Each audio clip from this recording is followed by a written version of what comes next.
What's up, Atlanta? So, I got to start off by saying I just stole that line from Miss Gina over here. If you don't know Gina Williams, she is the producer at The Moth here in Atlanta. So if you've never been out to The Moth, you got to go check it out. My name is Josh, and the Atlanta Storytellers project is a little passion project of mine. And so a little over a year ago, I started going to The Moth here regularly and was hooked from day one. So I walked in, met Gina, met Al, who was the current host, met a bunch of the storytellers from that night. And my daughter and I we walked away and we were like, man, we've got to come to this on a regular basis. And so for the last 13 months, we've not missed. And so we've been every month. And after just a few months of going, I had the idea. I was like, I want to get to know these storytellers because I want to understand what makes a person want to get up on a stage in front of a room full of strangers and tell a personal, vulnerable, intimate story. So I started reaching out to some of these storytellers and said, hey, would you be interested in sitting down with me and just doing a short interview? And they were like, let's do this. So started doing the interviews, and then about 6 months later, had the idea, because I love live music. My wife and I come to Eddie's often. We love this space. It was my wife's idea, actually, to do this here. She was like, if we're going to do it, let's try to do Eddie's. And so I was like, all right, let's see if we can do it. And so the idea of marrying stories and songs, because all of us have a song in our life when as soon as it comes on, you're back to a place in your past. Memories come flooding in. And so as I started talking to the storytellers and said, hey, if you were to craft a story and try to craft it around a song in your life, how hard or how easy would that be? They were like, oh, I got tons. So I was like, well, you know what, let's try to make this happen. So that's where the idea of tonight came from. And so I am so excited that you're all here. This is going to be an amazing show. You've already heard the band play, so you know the music. The music is going to be good. You haven't heard these brave storytellers get up here yet, but how many Jerry Seinfeld fans we have in the house? Okay, so you have no doubt heard the bit from Jerry where he's talking about people getting up on stage and sharing a story. And the way it goes is the data shows that humans across the board are deathly afraid to get on stage and talk in front of a crowd. And so the joke is that if you're at a funeral, more people in the room would want to be in the casket than giving the eulogy. And so as I was thinking about this, I wanted to know what makes these storytellers tick, what gives them the courage to do this on a monthly basis. And so doing these interviews, I found out what it is. And what it is if you don't know about the Atlanta storytelling community, it is a space for people that feel loved. They know they are welcome. They know that when they get up on stage and tell a story, it's not to be judged. It's not an audition. They step onto that stage already knowing each other and already knowing that they belong and that they're loved and that whatever they share, it's going to be welcomed by the community. And so that's the kind of space we're trying to create here tonight, is a space where they can come up, tell these stories, share them with you, share their life with you, and then connect that story to a song that our band is going to bring to life. And so I'm going to introduce these guys in a little bit, but I want to start off and introduce our first storyteller tonight. I'm going to wait and call Ron up in just a second, but Ron Chapman was the first person I interviewed for this Atlanta Storytellers project. And so over the last year, Ron and I have gotten coffee several times. We've done the interview. We see each other at the Story Slams. And he's become a friend, and he's one of the first people that really encouraged me when I told him this idea. He was like, man, you've got to go for it. He's like, I think this will be special. And so I owe that, a lot to Ron for encouraging me, and also just being a friend. So I'm going to go ahead and ask Ron to come on up, and he's going to kick off our night. So Ron Chapman.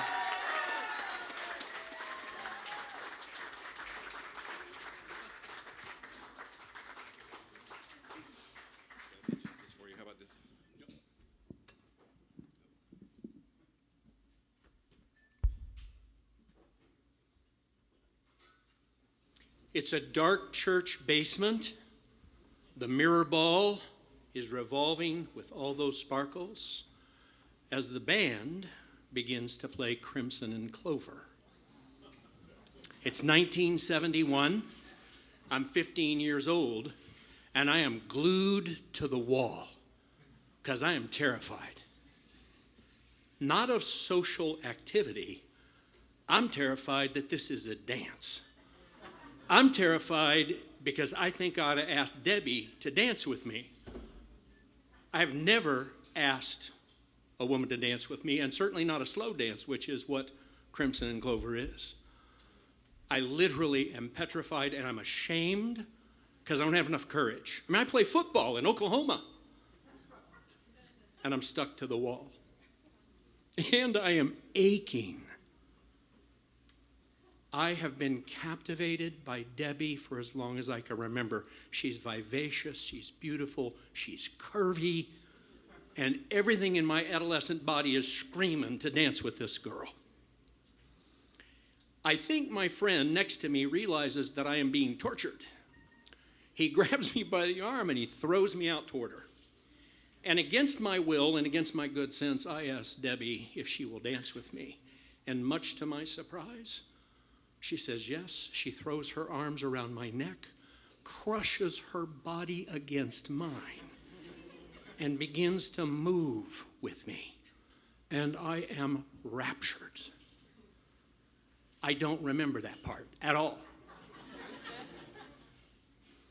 Now, I know you're wondering what happened. The answer is nothing.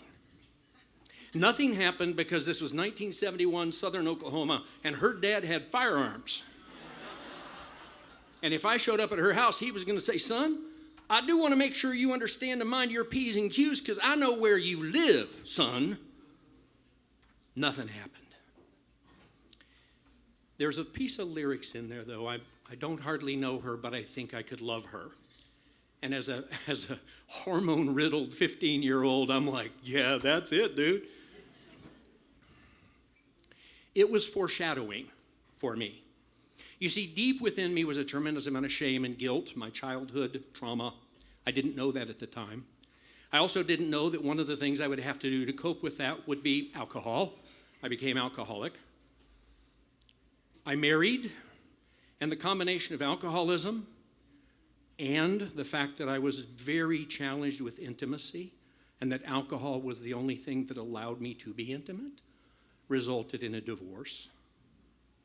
Broke my heart, but it got me sober almost 40 years ago.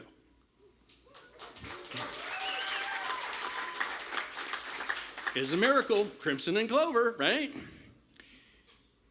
So, all right, so I start doing the recovery, therapy, all that sort of stuff. And a few years later, I marry again. And I am so ill-equipped to be a husband or a parent. And I still have deep shame. I'm still unable to really be intimate because of childhood experiences. And that one ends in a divorce. Crimson and Clover over and over. 2004, I'm 48 years old. You'd think I'd all grown up by then, but it turns out I wasn't. I had another intimacy breakdown with yet another woman, and that one broke my heart. It also sent me into treatment for that damage that had been done to me, which I didn't know needed attention, and it changed me forever. It healed something deep down inside me, some deep shame I'd been holding on to forever. Now, you'd think I'd go out and start dating women. That's not what happened. I got a life. I was suddenly whole, and I started living a life like I'd never been able to do. My business, everything. And I dated a little bit along the way.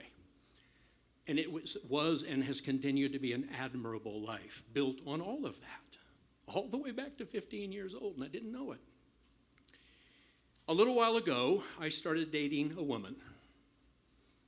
She is gorgeous. She is very curvy. Recurring theme.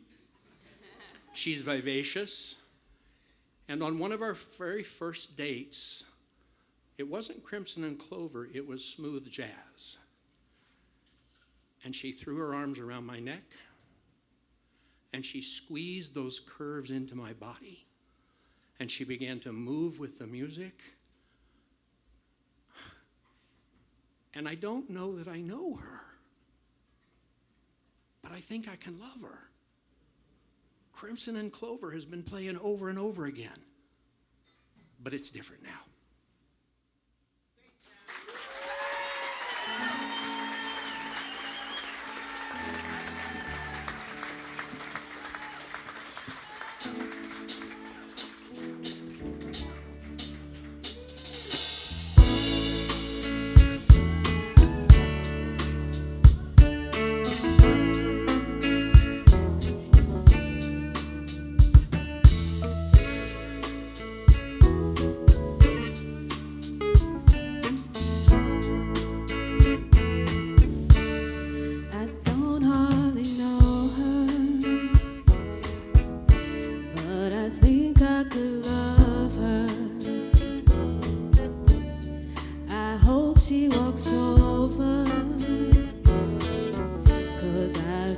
waiting to show her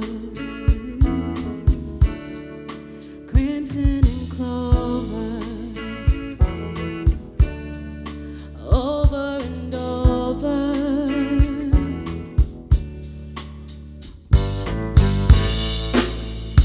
Baby, I think I love you. I wanna know for sure. Come here, stick it to me one time. You move me. Woo! Come on.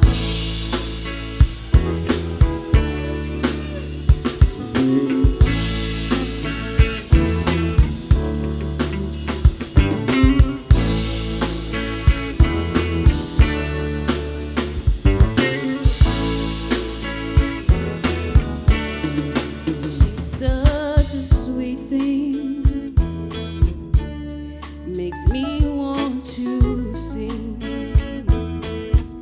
Such a beautiful feeling, crimson and clover, over and over.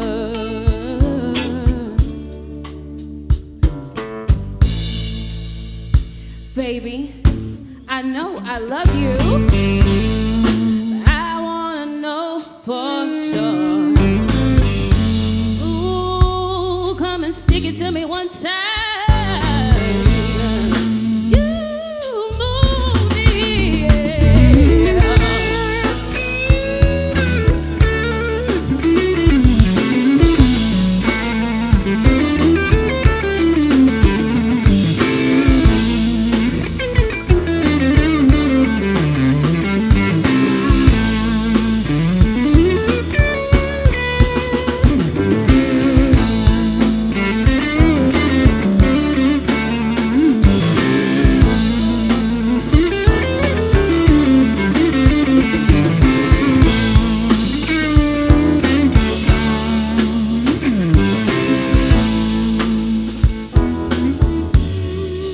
Crimson and clover, over and over. Crimson and clover, over and over. Crimson and clover.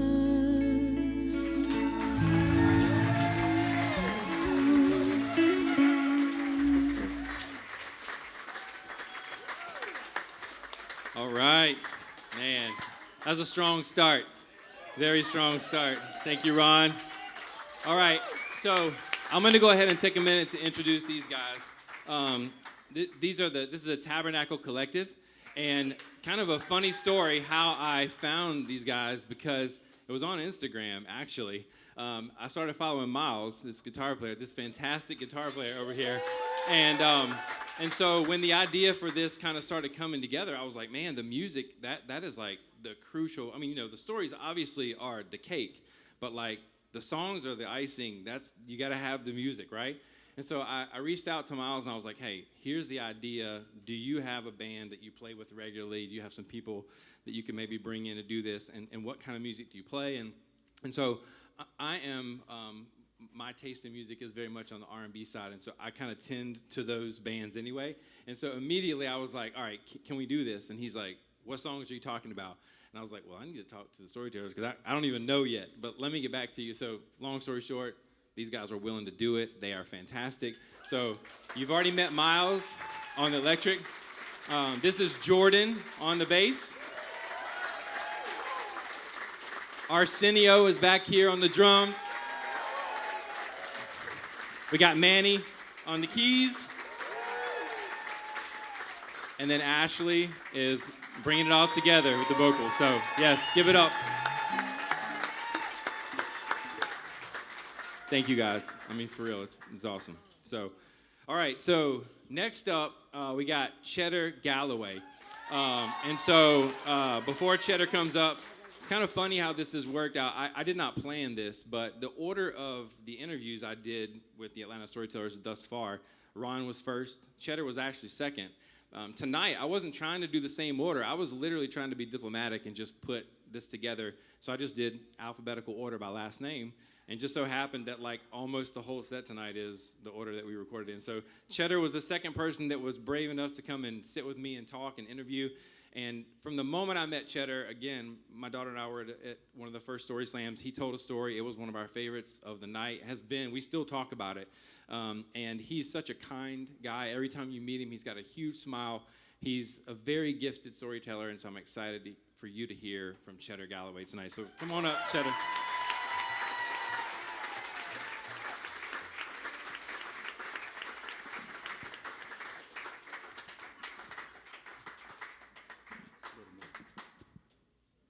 That's good. Thank you, everyone. Growing up in my hometown of Suffolk, Virginia, I always looked forward to Friday nights. That was when my dad would take the whole family out to eat to one of three places. It might be Champ's, the local hamburger joint, Piccadilly Cafeteria at the mall.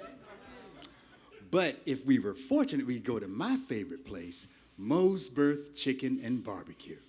And I loved Moe's Berth because they didn't have indoor dining, which meant we had to eat in my dad's Cadillac, something he would never let us do.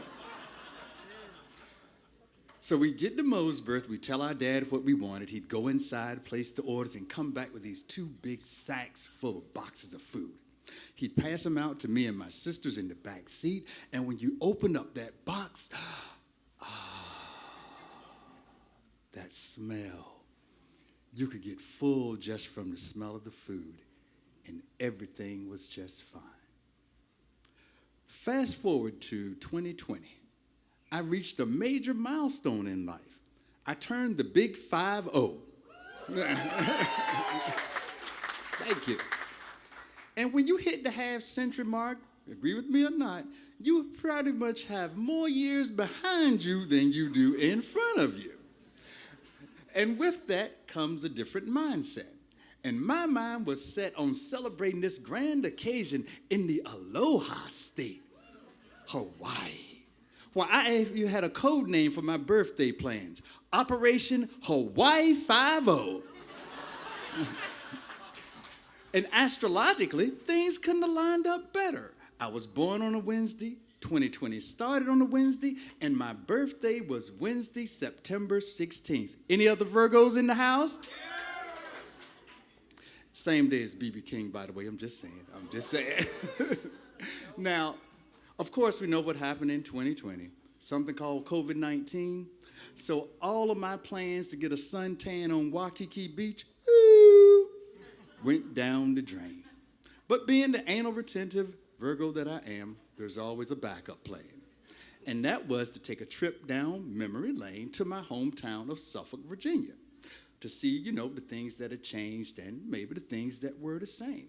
For example, when I got there, I saw that the food line where I had my first job with that big salary of $4 an hour was now a storefront church. The baseball field, where I just knew I was going to be a major league outfielder until a pop fly popped my nose wide open, and there went my field of dreams. But the thing that had changed the most was my old neighborhood.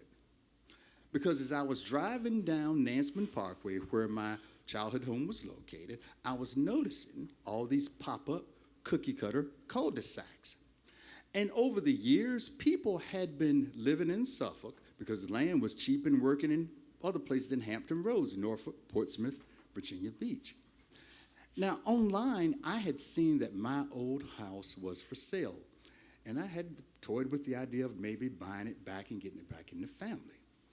So as I'm driving down Nansemond Parkway, and I'm approaching my old home, instead of seeing the for sale sign that I'd seen online, I saw something different. There was a moving van, and people were moving in. White people. And this shocked me. Because in all the years that we had sold the house, it had always remained in black ownership. And that section of the neighborhood had always remained predominantly black. However, as indicative as I found out by the cul-de-sacs coming down Lansman Parkway, there had been a shift in demographics. And what was once my old neighborhood was no longer there. And you read about this, changing demographics, you see about it, you hear about it, but when it happens to your own neighborhood, in your own home, where you had so many memories that your dad built the house brick by brick from the ground up, it does impact you a little bit differently. And I thought about approaching the people who were moving in to say, hey, I used to live here. Would it be okay if I walked around and just checked things out? But considering the climate of the country at the time, I just wasn't comfortable doing so. But I hadn't gone that far and gone back home not to at least get a picture of my old home. So I decided I was going to do a drive-by photo shoot. So I made a U-turn with my rental car, rolled down the window, put on my dark shades, and put my iPhone out the door. And as I drove by, as many pictures as I could, until I finally passed the last corner of my house and saw it fade off in the distance of the rearview window as I said goodbye. But there was still one more place I wanted to go, Mosberth Chicken and Barbecue. So I took my dad's route that he would take us sometime, the back way he called it, down Lansman Parkway, Portsmouth Boulevard, then Airline Boulevard to the restaurant. And when I got there, it was like stepping back into time. It looked exactly the same. It smelled exactly the same. And the menu board was the same thing. So I ordered my favorite meal, Carolina barbecue, French fries, hush puppies, coleslaw, and a Sprite. And the guy gave the order to the cook and told me to slide down to the end of the counter, and I waited there eagerly when he gave me that box of food that had the big grease spot on it. And if it's got a grease spot on it, you know that's some good food. So I took the box and went to the rental car, closed the door, and when I opened it up, that smell brought back so many memories. And I was no longer a 50-year-old man, but that 10-year-old little boy sitting in the backseat of my dad's caddy with my two sisters, and everything was just fine. 6 months later, I received a text from one of my sisters. It had a link to a news article and said that after 80 years, Mosberth Chicken and Barbecue had to close its doors because of the pandemic and equipment failure. And just like that, another piece of my childhood was now gone forever. But it did make me realize something important about that trip. Instead of thinking I wanted to be in Hawaii for my 50th birthday, as things turned out, I was exactly where I needed to be, in Suffolk, Virginia. Because, life is indeed a highway.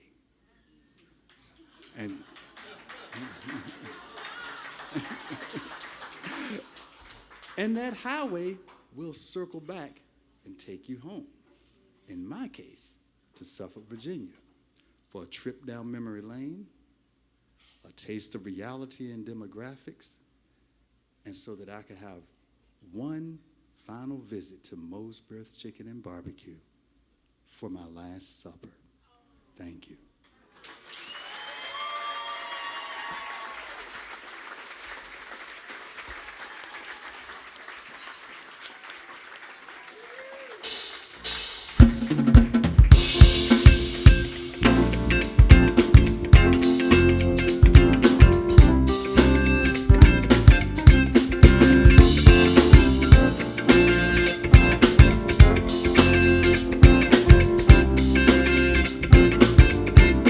Life's like a road that you travel along. It's one day here and the next day gone. Sometimes you bend, sometimes you stand. Sometimes you turn your back to the wind. There's a world outside every darkened door where blues won't hunt you anymore. a shore, come ride with me to the distant shore. We won't hesitate to break down the garden gate. There's not much time left today. Come on, sing it if you know it. Life is a highway, so I'm gonna ride it all night long. Ooh, I hear you. You're going my way, well, I'm gonna drive it all night long. Through all these cities and all these towns, it's in my blood and it's all around. I love you now, I love you then. It's all the roads and it's in my hands. The Memphis streets, the Fitman's like they're kind for past the Vancouver lights. Knock me down, get back up again. It's in my blood, I'm not a lonely man. There's no load I can hold. Life's so tough, this I know. I'll be there when the light comes in. Tell them we're the survivors. Life is a highway, well, I'm gonna ride it all night long. You're going my way, well, I'm gonna drive it all night long. Come on, sing it if you know it. Life is a highway, well, I'm gonna ride it all night long. If they're going my way, well, I'm gonna drive it all night long. There was a distance between you and I, a misunderstanding once, but now we look it in the eye. Yeah, yeah, yeah,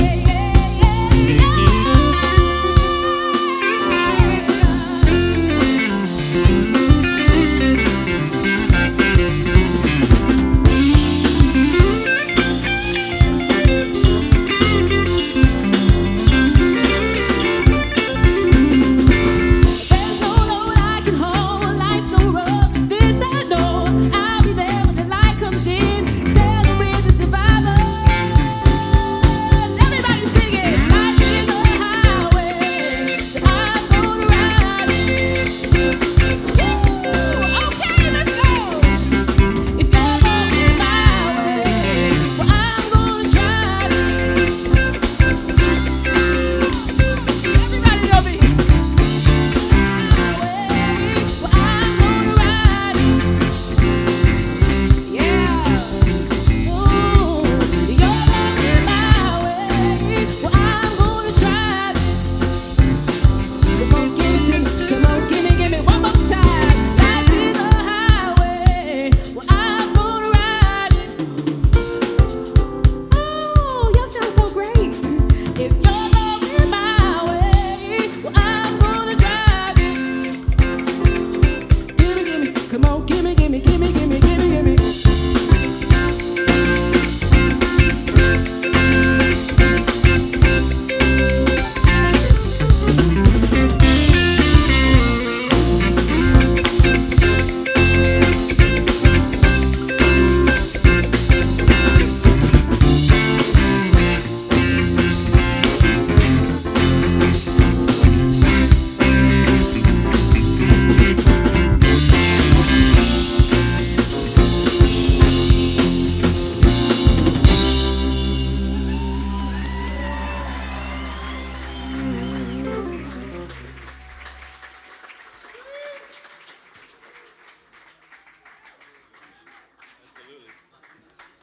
Had to bring it up for him.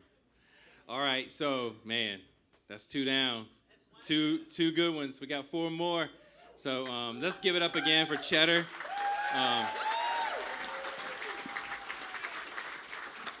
And again, you see the power of these stories. You hear the vulnerability. You hear looking back on the past. I mean, we've all been there. We've all seen things change. And our plans often change, and they don't go exactly how we plan, but yet we find ourselves exactly where we're supposed to be. And so that's, again, just an encouragement to all of us. So, all right, so next up, we've got Katina, and I'm going to get my... All right, we got a lot of people here that know Katina. Woo!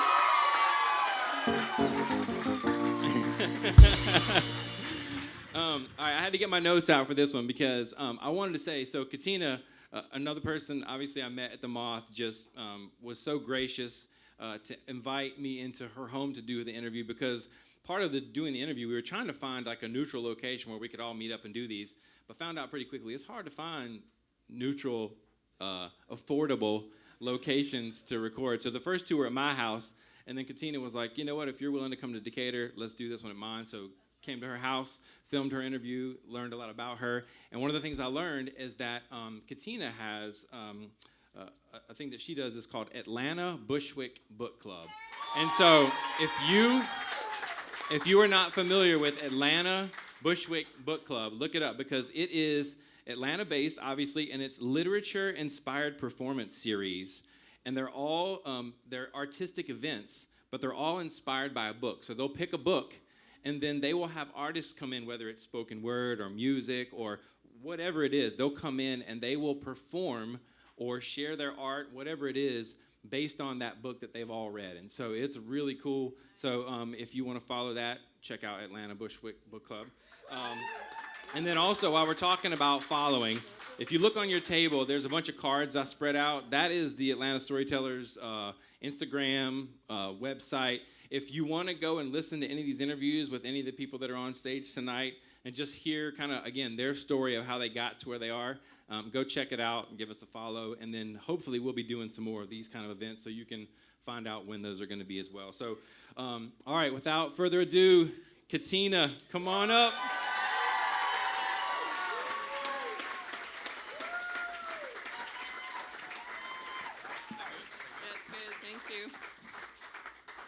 Okay, before I tell my story, I just want to say I don't know the last time that I was out at a show that started after 9, so I'm like really impressed. And I took a nap today, and I'm actually performing. So, and I told my sister was like, Katina, you know I love you because I bought a ticket to a show that starts at 9.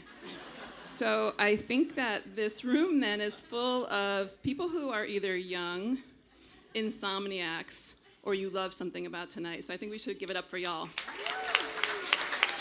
Yeah. So the Desert Dash is a 230-mile, 24-hour bike ride that goes through the Namib Desert, which is the oldest desert in the world. It's like the Cannonball Run of bike races. When I lived in Namibia, I did not do that bike race. That's ridiculous. But what I did do was I drove the support vehicle for a 2-person bike team. The bikers were my then husband and our friend Ian. And this race is like a test of extreme physical endurance. So when they asked me would I be their support driver, I was like, I took it very serious, and I was like, oh my God, yeah, I'm really honored that you would trust me with this, and I'm not going to let you guys down. And they looked at me really seriously. And then my husband said, to be honest, Katina, everybody else was already taken. And we can't even think of another person to ride with you, so you'd be doing this one on your own. And I was like, it's not quite the sales pitch I was expecting. I mean, he basically said they picked me because I had a driver's license and a pulse, right? Which is like the lowest bar that I have ever crossed. Right? But in fairness, I was a terrible choice for this role. I hate driving at night. I have night blindness. And the majority of this ride is going to take place at night in a desert. There are no street lights in a desert. There's not even like a road. It's like sand with like tortoise shells along it. So I knew that I was a bad choice. On top of that, I'm pretty sure I have vehicular narcolepsy. Because every time I'm in a car, like 30 minutes into the ride, I am dangerously dozy unless I am listening to good music. So yeah, it made sense that I was their last choice. And it would have made sense if I'd said no, but I didn't. I was like, I'm their last choice. They need me. And I also had an iPod, and I was like, I'm pretty sure I can beat this narcolepsy thing with like my own musical library. So I said yes. And I said yes with like the fervor of like a leader of a special ops mission. I was like, I'm not going to be supporting bikers on a race through the desert. I'm going to be transporting human organs to a dying patient on the other side of the sand. Like, that's how seriously I took it. So the race starts at 3 p.m., and you have 24 hours to do it, but my guys wanted to do it in 14 hours, which meant it would end right after sunrise. They break it up into 6 segments. The first and last segment have to be done by all members of the team. And then the 4 segments in between would be alternated who would be biking it. So my job was to go to each of the checkpoints, pick up the rider who would be resting, make sure everything was taken care of, and then transport them to the next section. So because of that, I would basically be doing the entire ride all night and pulling an all-nighter. So we start off, the first segment is like amazing. It's daylight, and I've got my iPod, and in those days I didn't know how to do a playlist, so I had basically like ripped album after album from like my entire musical like life onto the iPod, and then I would just use shuffle, and then I would hit next if I didn't want the song. So it was great. It's like beautiful. I'm driving, I'm listening to all these songs, and it's like a musical odyssey of Katina's life history and music. So of course there's the Grateful Dead. Sugar magnolia, blossoms blooming, heads all empty, and I don't care. Saw my baby down by the river. Come on, knew she'd have to come up soon for air. I also listen to Indigo Girls. I'm trying to tell you something about my life. Maybe give me insight between black and white. And the best thing you've ever done for me is to help me take my life less seriously. It's only life after all. Yeah. And of course, some Tuku. I know there are some Tuku fans out there. Help me, Lord, I'm feeling low. I'm feeling low. I'm feeling low. Help me, Lord, I'm feeling low. Right, so it's like I'm having a ball. I get to the first checkpoint, and it's like a party. And then my bikers arrive, and the one signs in and then goes straight out into the second segment. And I get the other one, give him some food, get the bike in the car, and I start driving. When he reclines the passenger seat to sleep, I realize I have a problem because I forgot headphones. And if he needs to sleep, I can't play my music. And if I can't play my music, then I'm going to fall asleep. So it kind of went downhill from there. As the night went on, it got darker and darker. I can't see so well. I'm getting more and more tired. I mean, I had backup plans of like caffeine and crunchy foods. They didn't really cut it for me after a while. So like as time is going on, I'm getting more and more tired. Around like 2, 3 o'clock in the morning, I'm so tired I'm hallucinating, like hard, right?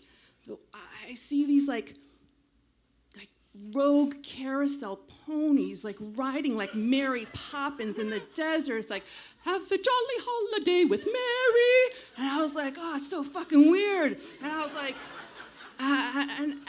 in hindsight, I think those were cyclists. But at that time, in my state of mind, it was 100% Dick Van Dyke and Julie Andrews, and they were on these ponies, and it freaked me the fuck out. 5th segment, it's like 4 o'clock in the morning, maybe later. I am really in dire straits. I'm like draped over the steering wheel. I'm like, I can barely see anything. I'm like, can't keep my eyes open. I'm like, I gotta do something. I'm gonna fall asleep at the wheel.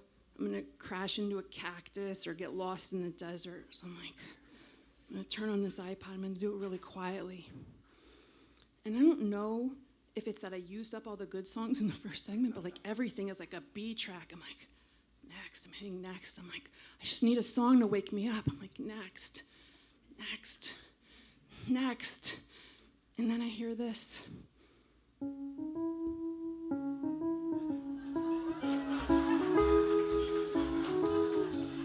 And I don't know what happened metaphysically, but like it was this, I no longer was hallucinating. I was very alert. And by the time, like, you know, Neil Diamond says, where it began, I can't begin to know when. I'm like alert and I'm ready. And by the time the chorus comes on, y'all got this with me. Sweet Caroline, bum, bum, bum. baby, I am wide awake, right? So I'm like, this is fantastic. I'm like, wow. Now, I don't have a particular memory of when this song came into my life, right? It's like it was always there. I mean, I can remember being in a bar, being on the dance floor of a wedding, standing on top of furniture after a baptism. We don't need to split hairs about when exactly they were. They're all a little hazy. There may have been alcohol involved, I'm not sure. But in every single one of those memories, they're like, I'm surrounded by people, and we are all singing this song together at the top of our lungs. And it was like all those people kind of like came to my rescue, right? It's like I got all of the energy from those moments and just like hit me like a jolt. And I was awake for the rest of the segment. And then as we approached the checkpoint, my sleeping biker was my husband. He wakes up and he looks at me and he's like, "You good, Kitty?" And I said, "So good, so good, so good." I was like, "Neil Diamond saved my life." And he was like, "Okay." As we approached, as we get to that checkpoint, my two bikers go off into the impending sunrise. And I'm smiling, because I'm like, I accomplished my mission. I got those organs across the desert. Organs, bikers, potato, potato, right? But I was like, maybe these guys are always going to look at me and just be like, a girl with a pulse and a driver's license. But after that night, I saw myself as a badass woman with an iPod. And that felt so good, so good, so good.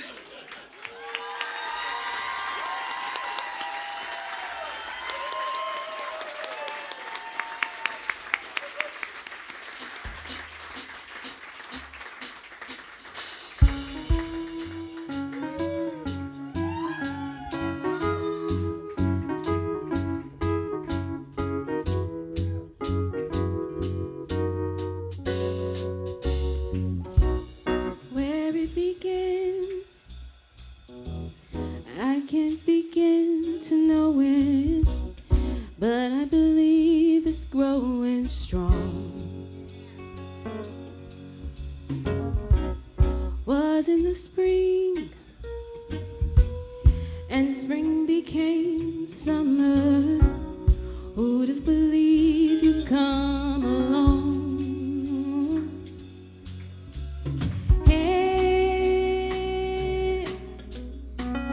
Touching hands, reaching out, touching me, touching you, singing Sweet Caroline, yeah.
All right, it's safe to say I will never hear that song the same way ever again. Thank you, Katina. That's amazing. I have a memory. So that's amazing. All right, so this next person that's coming up tonight is the one person here tonight in our group that I have not interviewed, but we did have a long conversation recently, just connecting over kind of putting together events and just social media and some other things, but then just life as well. And so we connected because both of us have some very similar stories about our past and just growing up, the way we grew up, and some of the trauma from just different family dynamics and different things. And so it was really good to talk to her and to hear kind of how she's gotten to where she is now and what she's doing. And so Heather Parody is her name. If you're not following her, you should check Heather Parody out. She has quite the following on Instagram. She has a YouTube channel, and she interviews people. And Unconventional Leaders is the name of the interview series that she does. And she has interviewed some fantastic, amazing people. So if you haven't already heard or seen her videos, I would encourage you to go check those out. Again, another person that's just so kind, been so gracious, just always smiling, has amazing stories. We've heard her at the Moth several times, never disappoints. And so if you would, give a warm welcome to Heather Parody.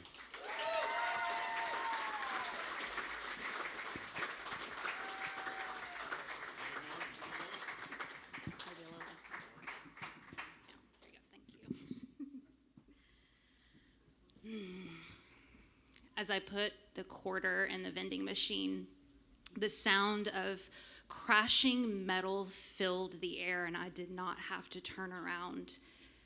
I knew I had just made a huge mistake.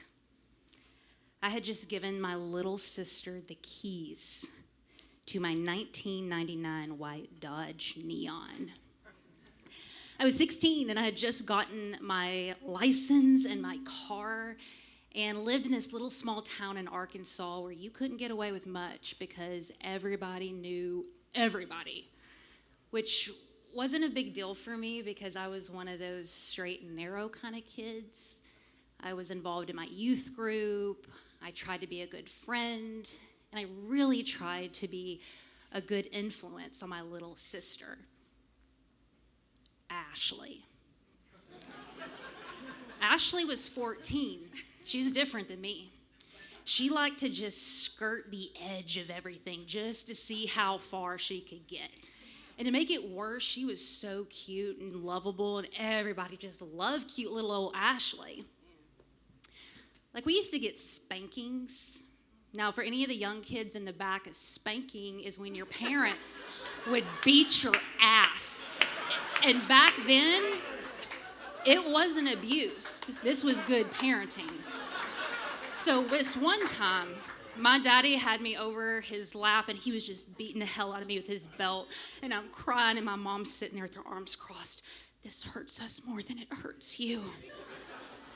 And then inevitably, it'd be Ashley's turn, and she'd say something cute. Like this one time, my dad reached over and had his belt, and he's about to hit her, and she turns around and goes, "Not that big of a whooping."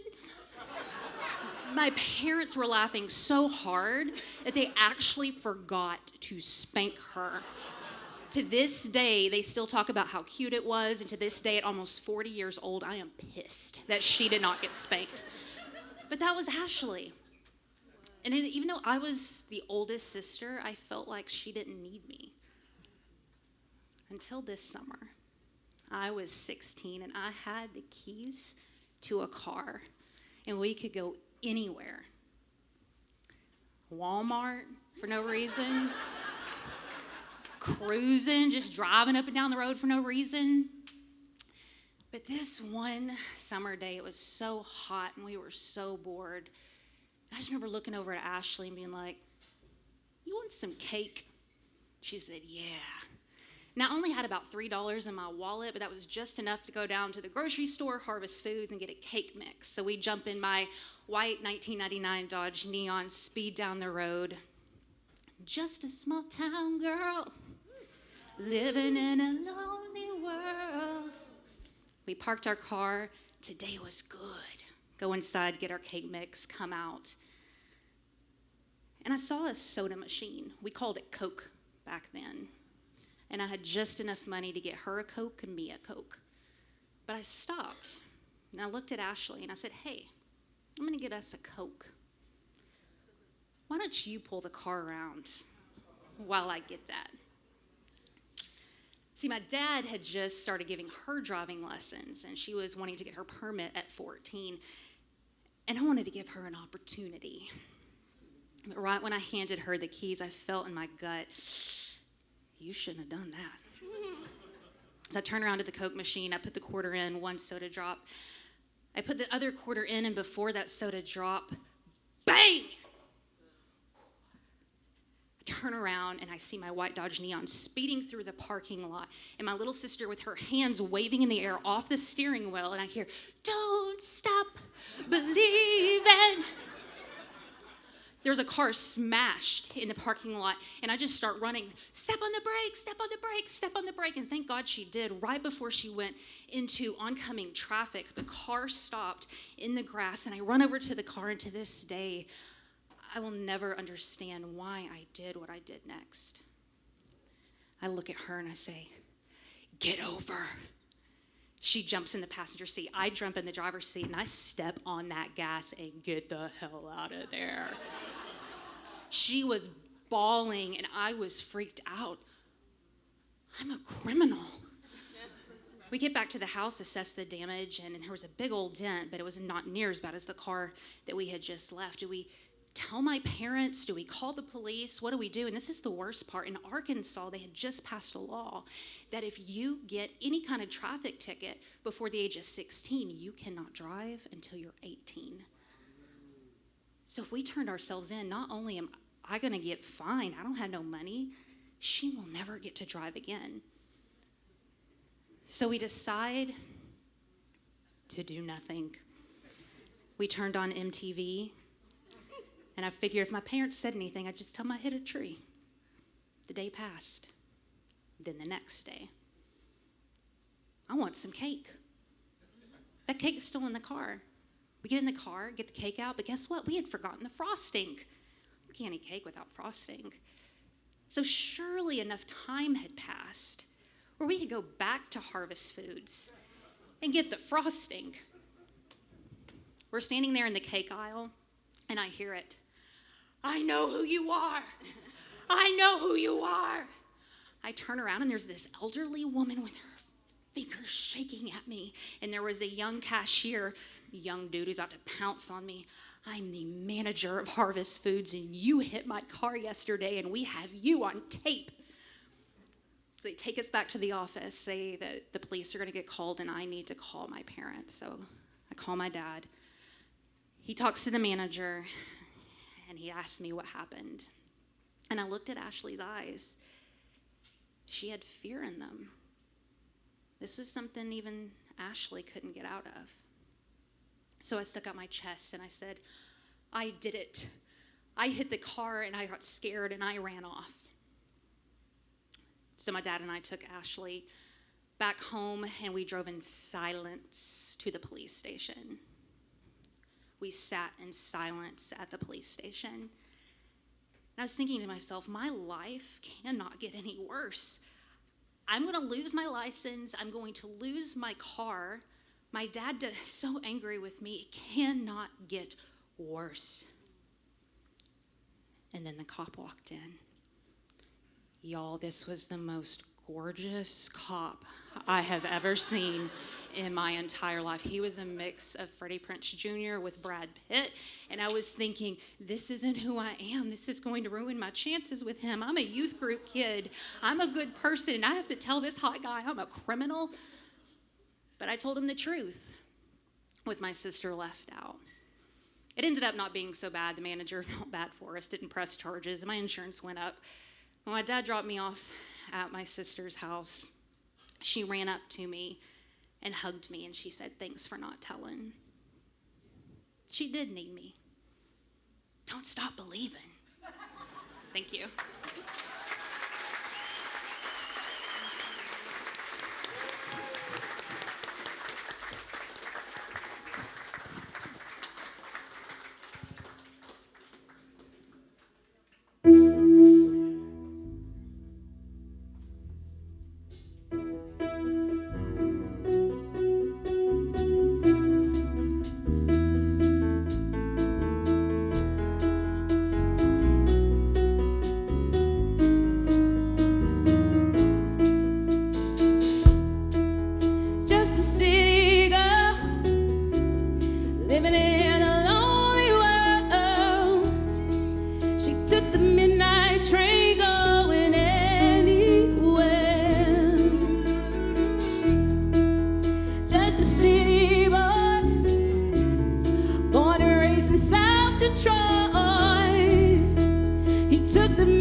Man, that was amazing.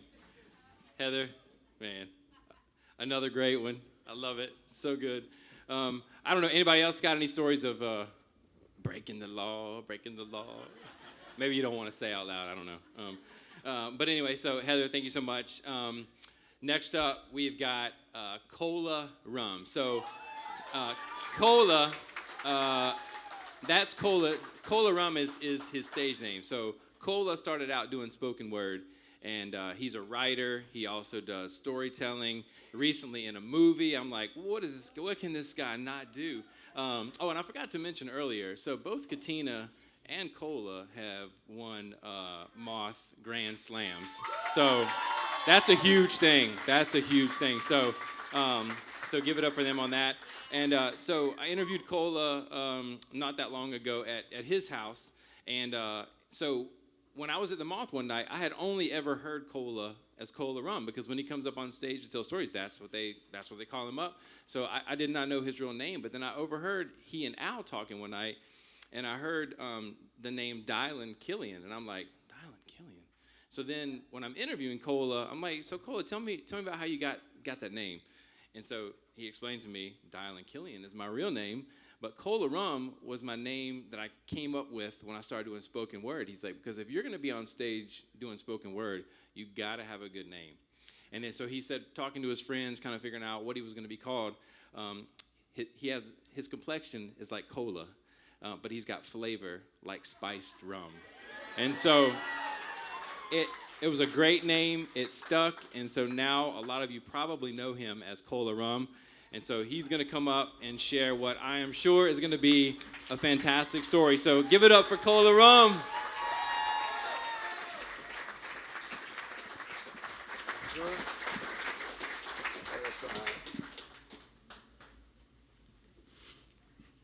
I got caught off guard. I didn't even see it coming. A woman I had been with for 8 years hit me with one of those paradoxical statements you hear people say when they're trying to dump somebody diplomatically. Like, you're a good person, but not for me. You're a nice lover, but not a good friend. The one she used was legend, a notorious saying that seasoned men worldwide say is the opening salvo to exhaustive divorce proceedings. I love you, but I'm not in love with you. That propositional phrase, in love, has sealed more brothers' fates than a court-appointed attorney. The same was true for me. Not only did I get the paradoxical statement, I also got the Hollywood New Age spiritual reason for her leaving. She said she had to go find her soulmate. It was so metaphysically direct and correct that I couldn't even argue it. I can argue with, you're a broke writer and poet, I need a man of means. I can argue with, you're emotionally unintelligent. But who can argue, I gotta go find my soulmate. If you're not their soulmate, you're not their soulmate. I was speechless. All I could do was reply with the pronoun that most people use when they find themselves in shock. What? Because I thought that I was her soulmate. But I learned thoughts tend to go out the back door as soon as love comes walking in the front. Her reasoning sent me on a 5-month-long introspection to discover what and who I was to her. 5 months. That's how long before the lease was up. She had the front of the house, I had the back, which became my personal interrogation room where I constantly asked myself the lingering question, if I wasn't her soulmate, what was I? She left 4 months in. I came home to the infamous half-empty house, which didn't even faze me because my mind was still preoccupied with the question, if I wasn't her soulmate, what was I? I received my answer 1 month later while listening to the oldies radio station as I was moving my furniture to storage and cleaning out the house. I received it. I was being assisted by 3 of my poetry friends who were in good spirits but very standoffish in regards to me. They didn't hold eye contact too long and they talked sparingly. And to be truthful, it was warranted because I was in a dog mood. Charles Manson was a golf cosplaying Boy Scout compared to the mood that I was in. And judging by how my friends skillfully circumvented around me, they could see it. Their behavior made me think back to something that my uncle used to always say about divorce.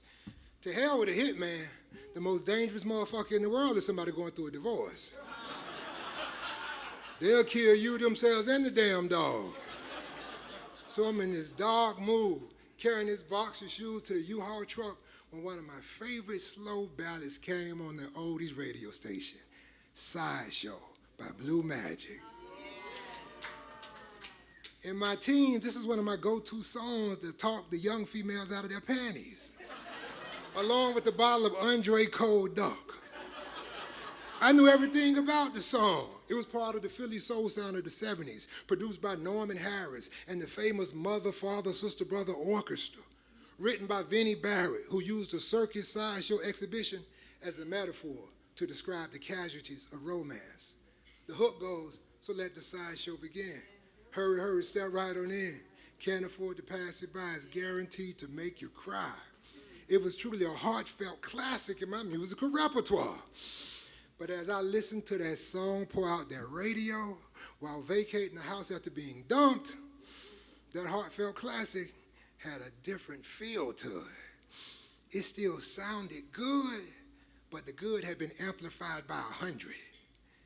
And due to the current situation, the amplification turned the good to bad. The lead vocalist, Ted Mills, sang the song as if he was the MC in the circus. When he crooned that first famous line to introduce the song, step right up, hurry, hurry, before the show began. His high falsetto voice might as well have been a razor blade the way it slashed into my heart. The pain was so intense I had to put the box of shoes down to take in the rest of the song. As he introduces the sideshow, he starts telling you about all the freaks in the exhibition. The first exhibit, he says, see the man with the broken heart, you'll see that he is sad. When he said that, I looked up at my friends. All of them were gazing at me sorrowfully, as if guided by his voice. And I thought, oh my God, I'm a sideshow exhibit. That's what I am. I might as well be standing next to the bearded lady and the dwarf with the two heads. I was a sideshow freak, not only now, but also in my 8-year relationship. I had my answer to the question, if I wasn't her soulmate, what was I? I was a sideshow freak to occupy her time. I stood there motionless and speechless for what felt like an hour, cringing at every word, waiting for that damn song to end. The torment and authenticity was so severe, I was reminded of something else that my uncle used to say about love ballads. Your young ass in love with the harmony and hook. That song gonna hit different when you get some life in you. At the time, I didn't know that phrase, hit different, would be my personal pain. After the song ended, I joined my friends in packing up the U-Haul truck with the hook still ringing in my head. We took all the trash, put it to the front of the driveway. My friends left in the U-Haul truck, and I stood silently at the edge of that driveway, my mood made even darker from being subjected to that song. Everyone who passed by in the neighborhood, I stared at them unemotionally while thinking to myself, yep, look at me, I'm the sideshow. I know y'all watched my wife pack up and leave while I was at work. Now y'all passing by to get a glimpse of the broken-hearted man. Well, go ahead, take a look, I don't care. As I was thinking that, my neighbor on the left and right of me came out of their house. This older black woman and this black dude my age. The older woman said, we would like to thank you for being a good neighbor. You always kept your yard looking real nice, and you and your ex never argued. Y'all were a very peaceful couple. She's gonna miss that. When she said that, my view of the sideshow expanded. I realized not only was I a sideshow to my ex, but my ex and I were a sideshow to all of our neighbors. And they admired the show. Touched by the moment, I went back into the house to lock up the house. While doing so, I realized that I was still hungry. I hadn't eaten all day. When I came back in my yard, my neighbor that lived directly across from me was standing in his yard. He said, hey man, my wife is a good cook. You need something to eat? He brought me over a plate of food, and I sat down on that sidewalk, Indian style, and ate that food. It was one of the best meals I ever had. He said, don't be too hard on yourself. We all see it. Eventually, life always fall in the right direction for good people. Then he left and I called an Uber. Now whenever I hear the song Sideshow, I think of that day. Initially, my mood goes low, but then I think of my neighbors and the positivity override the negativity and I start smiling. Not only for my neighbors, but also my uncle, because he was right. As you get older, those love ballads, they do tend to hit a little different. Thank you.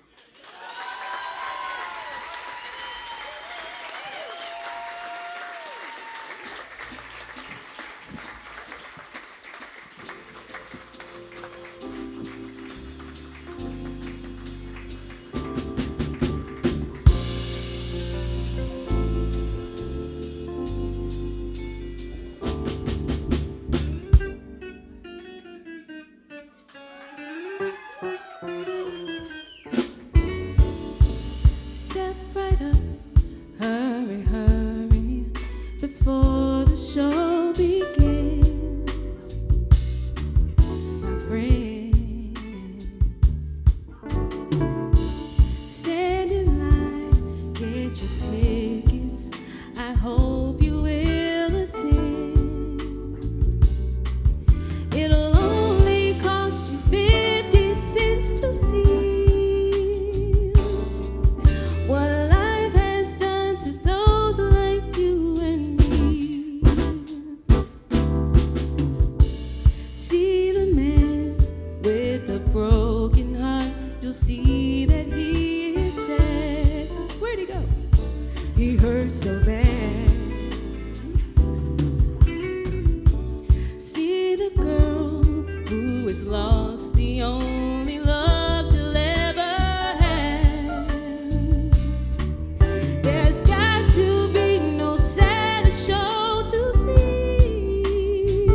No doubt about it, satisfaction's guaranteed. Come on, sing it if you know it. So let the sideshow begin. Step right on in, yeah. Can't afford to pass it by. Guaranteed to make you cry. Let the sideshow begin. Hurry, hurry, step right on in. Can't afford to pass it by. Guaranteed to make you cry. See the man who's been crying for a million years, so many tears. See the girl who's collected broken hearts for souvenirs. It's more exciting than a one-man band. The saddest little show in all the land. So let the sideshow begin.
I hate to say it's at Cola's expense, but that song, since I found out the songs that were going to be sung tonight, has been like on repeat, and I've been thinking so much about it. I love it so much, and so to hear it here tonight, after finally hearing his story about it, man, it's a beautiful thing. So Cola, thank you for your vulnerability and for that story. It was fantastic. And the band, of course, pulling it off sounded fantastic. Yes, absolutely. All right, we are wrapping it up. We got one more storyteller for you tonight. One more story, one more song. But hopefully we'll be doing this again. So like I said, follow along. As soon as we get things worked out, I know Eddie's said, they'd love to do this again. So at some point, hopefully we'll be back in this room. But follow along, find out kind of when that'll be. Next up, last one is Eldon Smith. So before Eldon comes up, kind of a cool thing happened as Eldon and I were talking about his interview. Right around that time, the Balzer Theater, so the theatrical outfit, if you haven't been there, that's where the Moth meets every month. It's a great place. If you've never gone there to see a show, I highly recommend it. My family went and saw Young John Lewis. It was a musical about John Lewis, and it was set to hip-hop. It was kind of in the style of Hamilton, but talking about John Lewis from here in Atlanta. It was fantastic. And so they were in between shows, and Eldon and I were like, it would be really cool if we could film your interview on stage at the theatrical outfit, because that's where the Moth happens. And so let's reach out and just see what's going on. So again, we got lucky because they were in between shows, and they were like, hey, there's nothing set up right now. If y'all can come in here on a weeknight, like 9 o'clock, come do it. And so we did. We went and sat up on the stage and interviewed Eldon on the stage there, where he's told many stories and where many of these stories have been shared. And so it was just a really cool thing. And so it's been my privilege to get to know Eldon, to be able to interview him, and again, just to hear the fantastic stories that he shares. And so I'm excited for y'all to get to hear him tonight. So Eldon, if you would go ahead and come up. Warm welcome to Eldon Smith.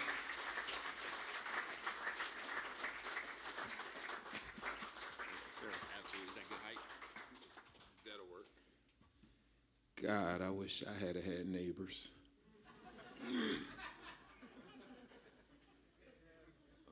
Forgive me. I'm laying across the edge of the bed, staring out the window, watching the storm.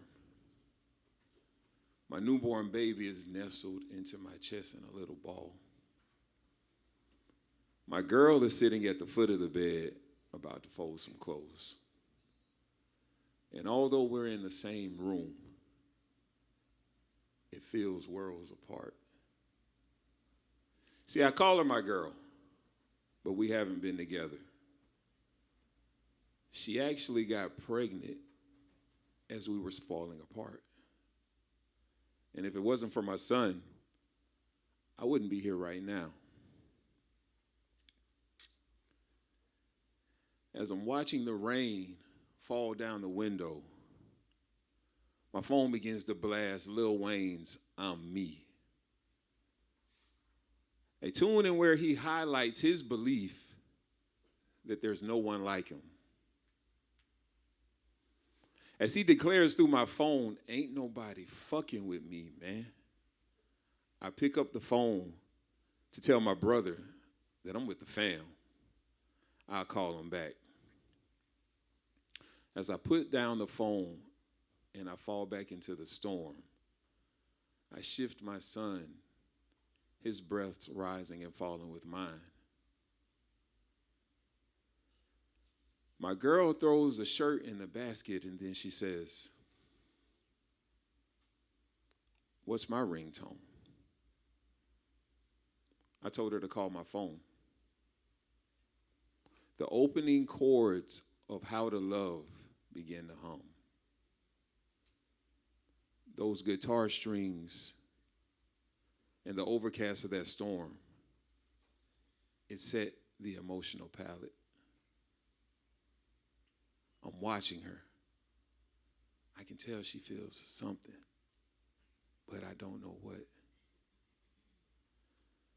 As I lay there, resentment starts to feed my ego. I start thinking, she knows that she's never had a man like me before. Someone who cared. Someone who stayed when things got hard. I pushed her further even when things seemed out of reach. I was listening when she told me how she had been left and how emptiness filled those spaces where support should have been. My pain wanted to say, you should be grateful. But instead I said, I love you. I don't want to be with nobody else. I don't want you to be with anybody else. I want this to be my family. And without missing a beat, she said, that's not up to you. I was standing at a crossroads and I had to make a decision quick. But in that moment, I saw everything. Not as regret, not as revenge, just clarity. How to love. There's no book for that. But I do know that you can't make somebody receive something that they're not ready for. As my mama said, baby, you can't make nobody love you. I tried to be different. I was different. But in the end, she chose a life and a comfort that she had always known. I had to choose peace.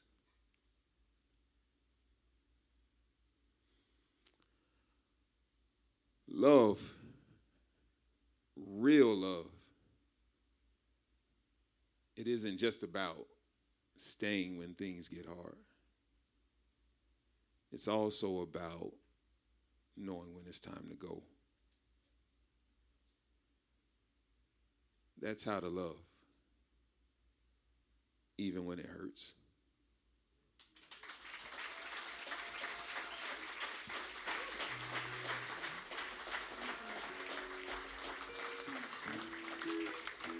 That's deep.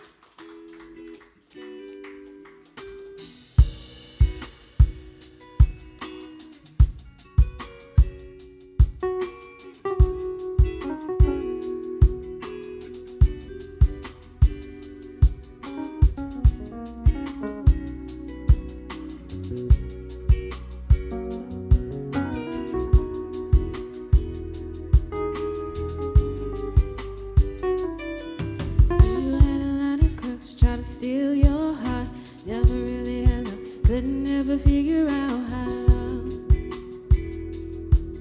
how to love.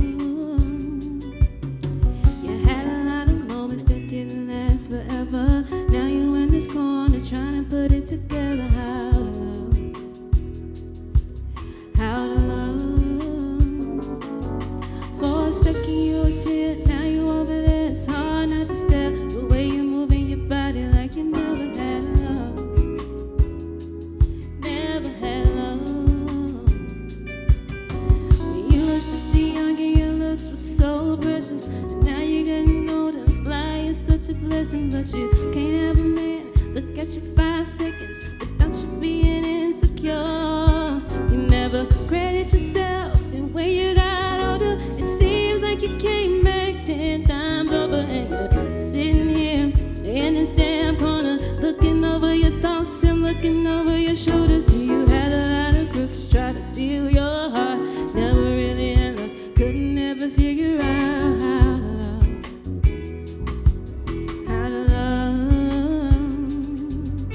You had a lot of moments that didn't last forever. Now you in this corner trying to put it together. How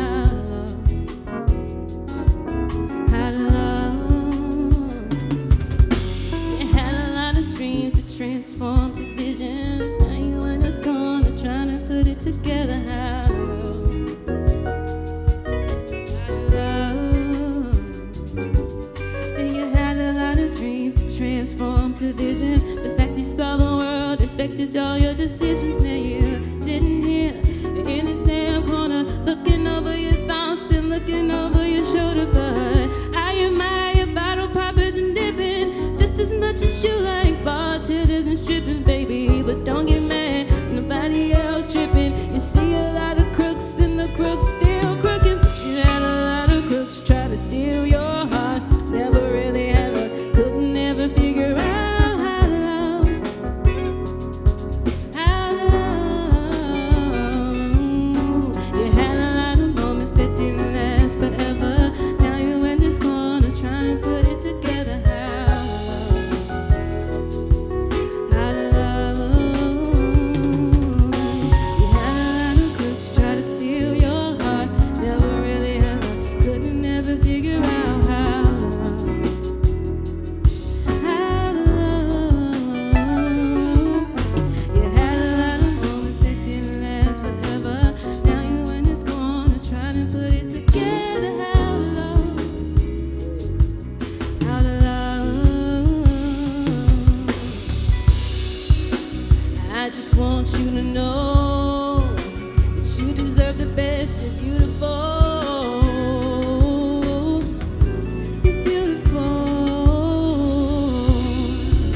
And I want you to know you're far from the usual.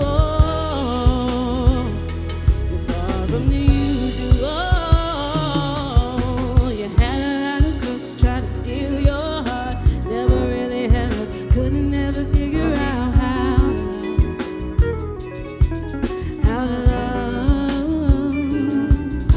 You had a lot of moments that didn't last forever. Now you in this corner trying to put it together. How to love. How to love.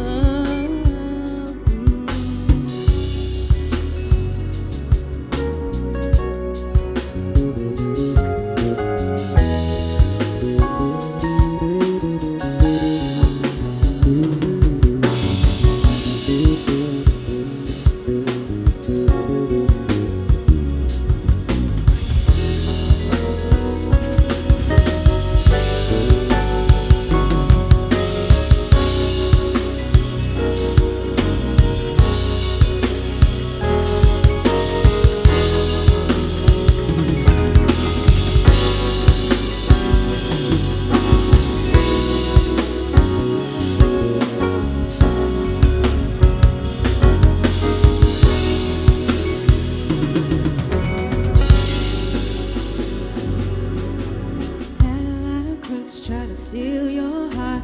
Never really had luck, couldn't ever figure out how to love. How to love. You had a lot of moments that didn't last forever. Now you in this corner trying to put it together. How to love. How to love.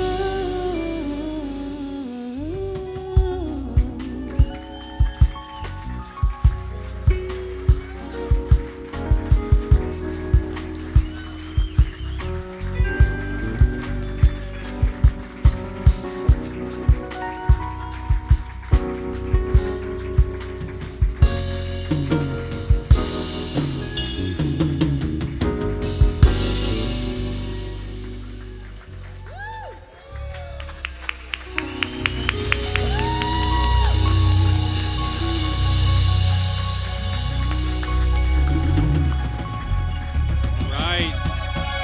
Yes, let's give it up, the Tabernacle Collective, for bringing this all together. These songs were amazing. These guys are amazing. Thank y'all so much. Fantastic. So that's it for the show. But to close out tonight, I just want to say again, thank you for all of you who came. I know a lot of you are here because you're friends and family of people either on stage or the Storytellers or the family of the Moth, or you just love storytelling. So thank you for coming out.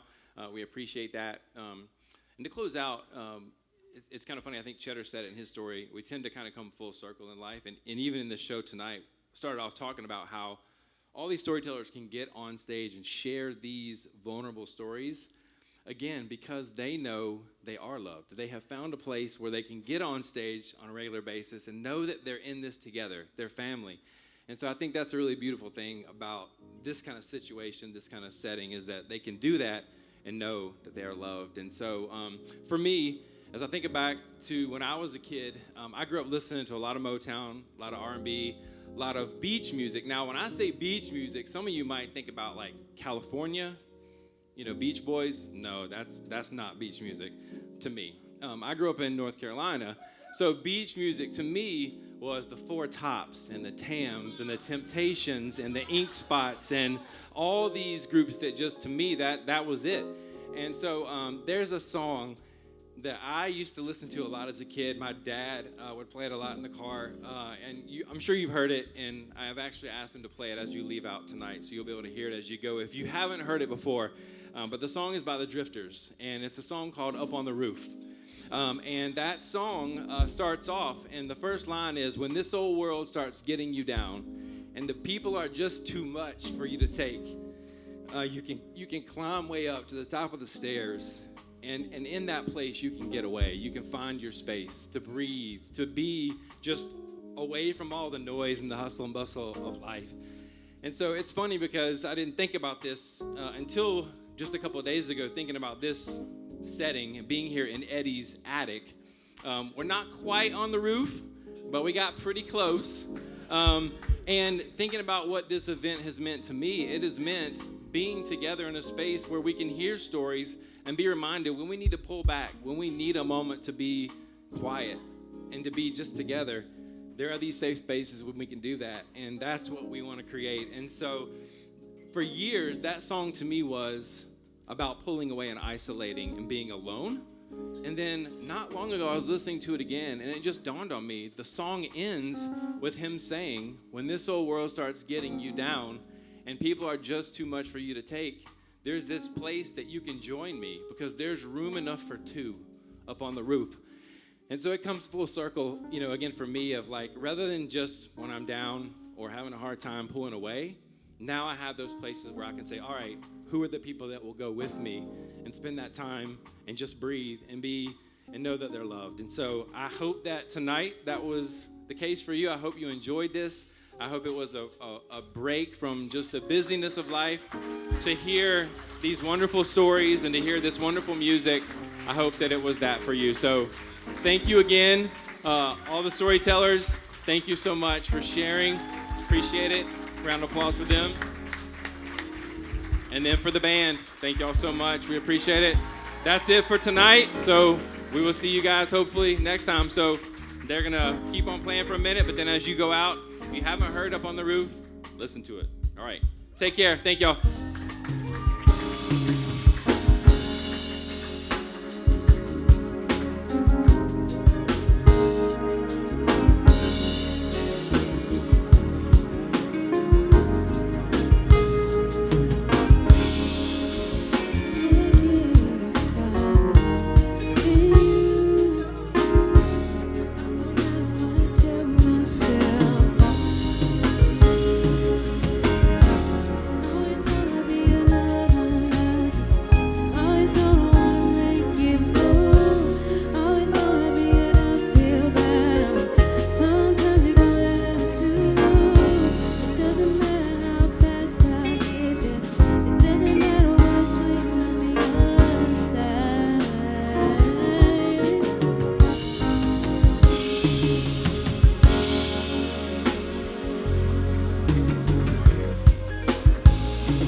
Top of the